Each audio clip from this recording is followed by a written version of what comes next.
Father, you're my son. You carry Gambino blood. Son, this blood has seen too much. I want it to run clean. In America's most powerful mafia dynasty, the biggest war broke out within the family itself. John Gotti Sr. versus John Gotti Jr. What's stronger, blood ties or justice? Welcome to Iron Will Stories. Tonight we're telling you America's most ruthless father-son war. The story of John Gotti Jr., heir to the Gambino crime family. How instead of inheriting his father's empire, he chose to destroy it. This is an Iron Will story of a man caught between family loyalty and justice. When Johnny Jr. was born in 1964, his fate was already written. His father, John Gotti Sr., was New York's rising mafia star. The house in Queens wasn't just any family home. It was a palace where the future of the Gambino crime family was being planned. When Junior was 8 years old, his father became head of the Gambino family. He was no longer just any kid. He was the heir to America's most powerful crime organization. Son, John Sr. would say, "You're not just my boy. You're the future of this family." Junior's childhood wasn't normal. At 12, his father took him to his first business meeting. At 16, he learned about illegal gambling operations. At 18, he did his first job, sending a message to a rival family. But something was missing inside Junior. That cold determination in his father's eyes, that ruthlessness, he didn't have it. In 1988, when his father went to prison, Junior was only 24, but he had already become the de facto leader of the Gambino family. Have you ever had to reject a legacy your father left you? Type mafia heir. In the 1990s, Junior ran the family while his father was in prison. But this management wasn't easy at all. Every day, he had to make dozens of decisions. Which territory to protect, which rivals to fight, which businesses to expand. But the hardest were the wet work decisions, deciding who would be killed. Junior's first big test came in 1992. 3 men from a rival family had attacked Gambino territory. The traditional response was clear: retaliation. "Johnny," said consigliere Sammy Gravano, "if your father were here, he'd have buried them already. What are you gonna do?" Junior thought for a week. Then he made his decision. "We're not killing them. But if they try this again, their families will be involved too." This decision disturbed the older members of the family. "The kid's soft," they said. "He's not like John Sr." But Junior had other plans in mind. His father's methods didn't work in the 1990s. The FBI was too powerful, the RICO Act too effective. When his father died of cancer in prison in 2000, Junior was 36. He was now officially the Gambino boss. Did you realize your father's methods no longer worked? Type old methods. In 2002, Junior's life changed completely. The FBI decided to target him directly.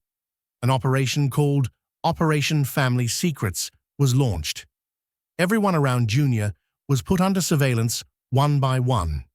Phones were tapped, houses watched, even restaurant tables were bugged. The FBI's strategy was clever. Instead of just catching Junior, they would try to force him to cooperate. The first move came in 2004. The FBI caught Junior's closest friend, Michael Scotto, and Michael started talking about Junior. "Johnny Jr. is very different," Michael told the FBI. "He's not like his father. He really wants out of this business." This information was worth gold to the FBI, a perfect opportunity to pressure Junior. In spring 2005, Junior's house was raided. 35 FBI agents knocked on the door at 6 a.m. "John Gotti Jr., you're under arrest." The charges were serious: racketeering, money laundering, conspiracy to commit murder, up to 50 years in prison. But this was the FBI's real plan. Corner Jr. and force him to make a deal. After waiting 6 months in jail, Jr. received a visit from the FBI. Agent Sarah Parker. "Johnny, we have an offer. If you cooperate, you get 5 years and walk. If not, life sentence." Jr. "What kind of cooperation?" "Information about active operations in the Gambino family. Current members, business dealings, future plans." For Jr., this was an impossible choice, because this meant selling out his own family. That night in his cell, he thought for hours. He could hear his father's voice. "You carry Gambino blood. You'll never be a snitch." But at the same time, he thought about his own children. His son Joseph was only 8 years old. His daughter Justine was 6. Did they deserve their father to die in prison? 3 days later, Jr. gave the FBI his answer. "I don't make deals, but you'll protect my family." The FBI was shocked. Most mobsters would have surrendered at this point. Family loyalty or your children's future? Have you made an impossible choice? Type impossible choice. The trial that began in 2006 lasted 18 months. Jr.'s lawyer, Charles Carnesi, built the defense strategy on one argument. Jr. was no longer active in the mafia. "My client left the family business in 2002, he said in court. "He's now a suburban dad. He plays baseball with his kids." But the prosecution had strong evidence. Surveillance photos showing Jr. attending family meetings in 2003. Wire transfers documenting his take from illegal gambling operations. Recorded phone calls showing threats sent to rival groups. The most dramatic moment was the testimony of prosecution witness Salvatore Vitale. The former underboss of the Bonanno family detailed his meetings with Jr. "John Jr. told me, 'Sal, I'm my father's son. I'll keep this family strong, no matter what it takes.'" Jr.'s face didn't change as he listened to this testimony. But what was going through his mind was very different, because the conversation Sal described had really happened. But Jr.'s real purpose wasn't to keep the family strong, it was to make it legitimate. In the defense portion, Jr. took the witness stand himself. This was a very rare move in mafia history. "I am the last generation of the Gambino family," he said in court. "I want to end this cycle." While the trial continued, Jr. was given his father, John Sr.'s last letter written in prison. This letter was John Sr.'s final words, written before he died in 2002. "Son Johnny, maybe I left you a bad legacy. But remember, you carry my blood, Gambino blood. This blood is noble, strong, loyal blood. If one day you want to get out of this life, I'll understand. But never, never betray the family. Remember this rule even after my death." Jr. cried in court as he read this letter. The jury members were also moved. But Jr.'s attorney used this letter for the defense strategy. This letter shows that even John Sr.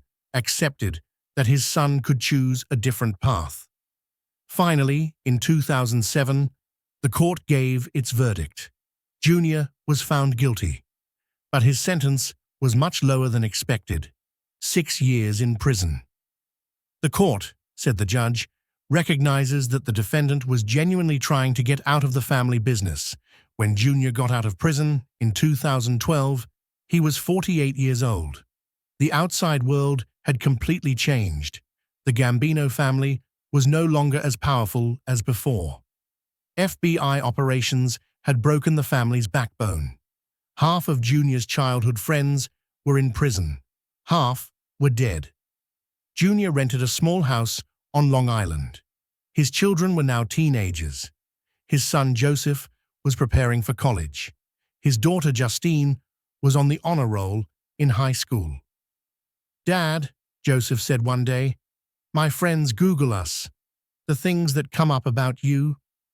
Junior looked at his son, the way his father had looked at him. But this time, he wanted to give a different message. Joseph, I made many mistakes, but you'll be different. You'll live a clean life. In 2015, Junior decided to write an autobiography. In his book, Shadow of My Father, he told how he got out of the mafia life. But most importantly, in the book, he described his last conversation with his father. Dad, I'm not in this business anymore. You're my son. You carry Gambino blood. This blood has seen too much. I want it to run clean. This conversation was Junior's life-changing moment. Fourth CTA, did you have to reject your father's legacy? Type legacy rejection. Today, John Gotti Jr. is 60 years old. He lives a quiet life on Long Island. His children are college graduates with professional careers. Junior's iron will story shows this. Sometimes the strongest move is rejecting power. Instead of being the hereditary heir to the Gambino family empire, he chose to forge his own path. He chose his personal conscience over family loyalty. I am my father's son, Junior says today, but I'm also responsible for my own choices. Junior's transformation didn't happen overnight. Years of therapy, legal battles, family reconstruction passed. But in the end, the Gambino crime dynasty ended with Junior. A 100-year criminal heritage ended when one man said, enough. John Gotti Jr.'s story teaches us this. Iron will is needed not just to gain power, but to give it up. Sometimes the greatest courage is standing up to family expectations. The greatest loyalty is leaving a clean legacy for future generations. Junior created his own identity by stepping out of his father, John Sr.'s shadow. An iron will story of a man who went from mafia prince to suburban dad. Subscribe to Iron Will Stories. Don't miss the transformation stories of powerful characters. If this story moved you and you understood that real change is possible, write Iron Will in the comments. Remember, the strongest legacy is the one left with a clean conscience.